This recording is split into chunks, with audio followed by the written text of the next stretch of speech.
man vinder det her spil på, det er selvfølgelig at løbe ned. Nedkæmpe dig nede i modstanderens base.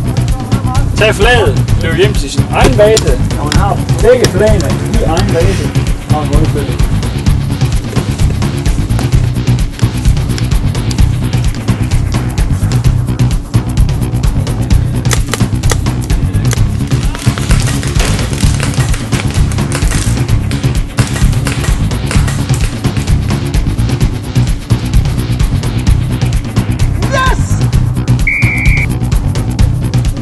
God. Jeg var ramt. God runde. Ja, god. Vi vandt. Så. 3, 2, 1, go!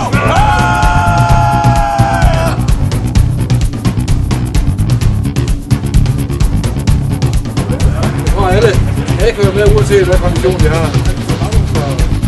Det kan godt anbefale sig.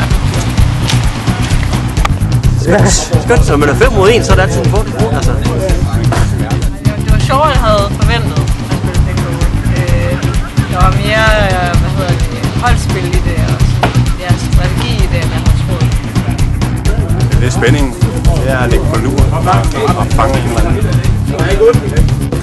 Jamen det er jo adrenalinen, og så er det jo bare fantastisk at stå med skydevåben i hånden, og så er det lovligt. Kan man godt sige. Ja, tak for en dejlig dag.